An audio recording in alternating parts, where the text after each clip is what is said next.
everyone, welcome back to Brook Valley Life, or hello for the first time. I hope everyone's doing well. It's coming into spring in the Northern Hemisphere, so shooting should be getting on.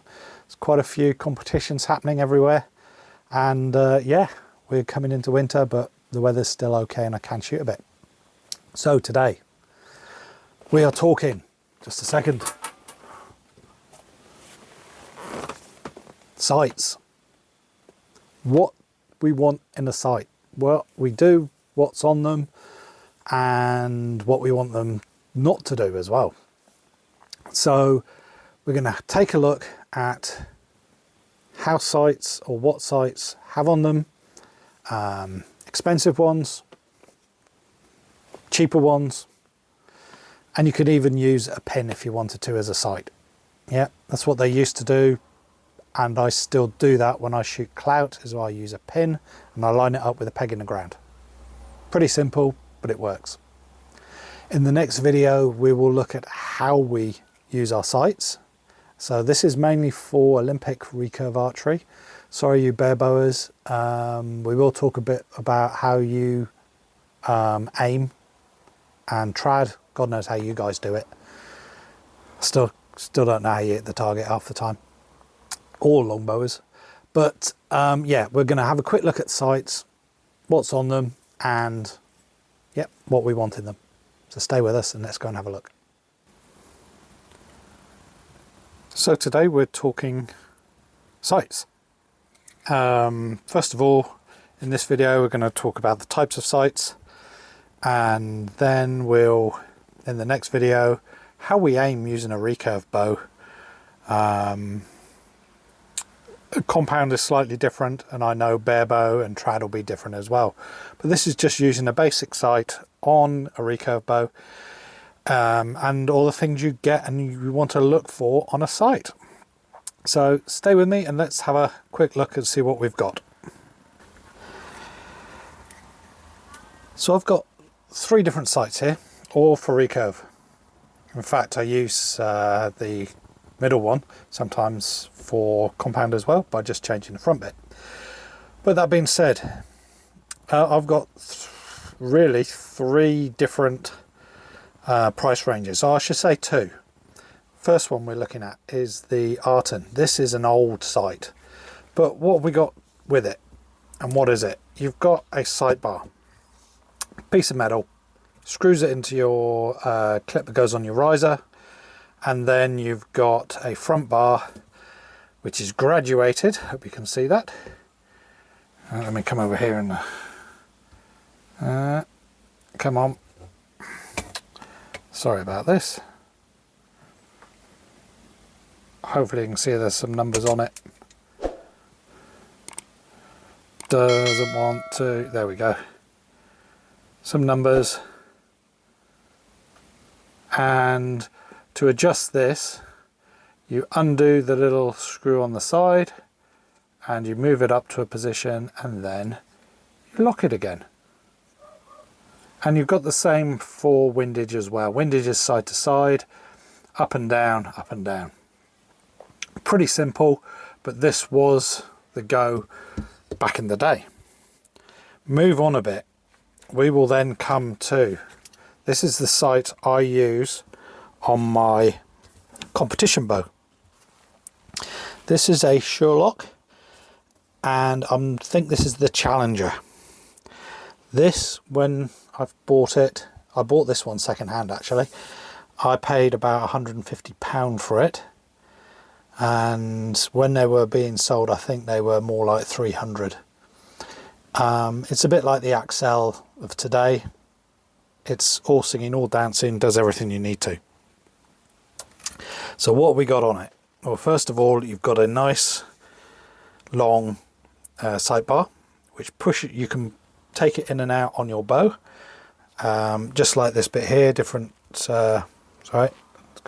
different holes. You can push the sight in and out, and by moving it in and out you can get either longer or shorter distances and not have your up and down go off the scale.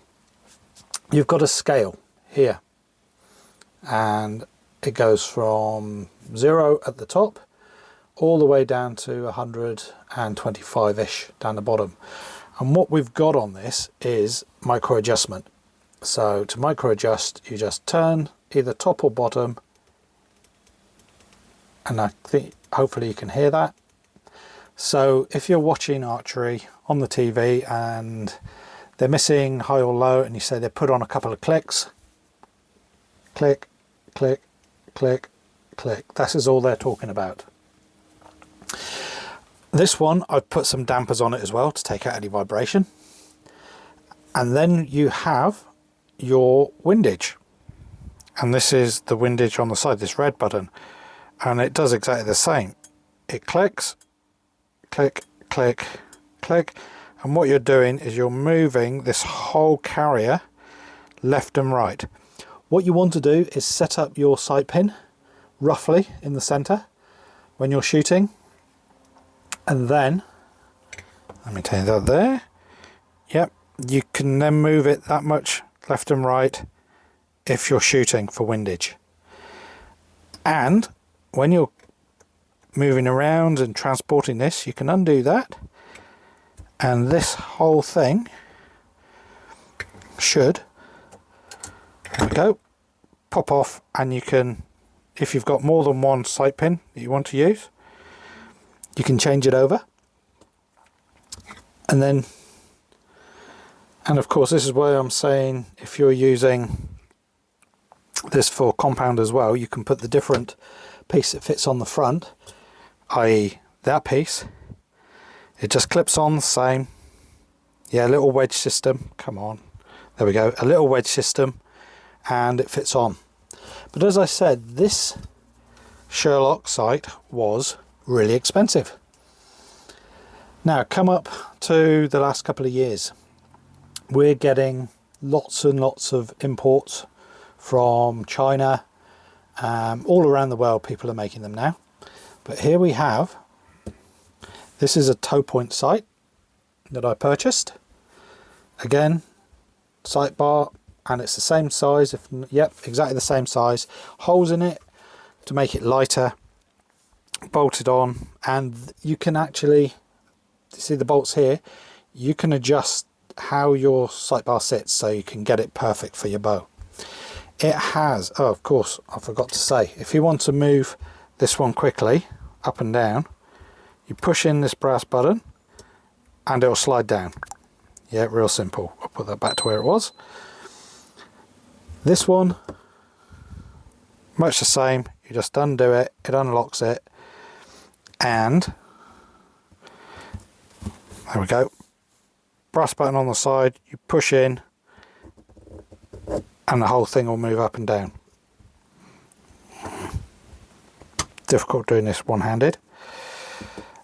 You've got the micro adjustment as well, click click click click click click for up and down. Just remember to undo the locking screw, and you can lock it in position. And of course on the front you have your windage, left and right.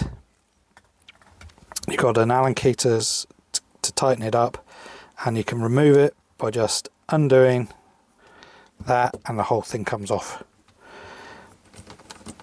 It's got the wedge system, same as before.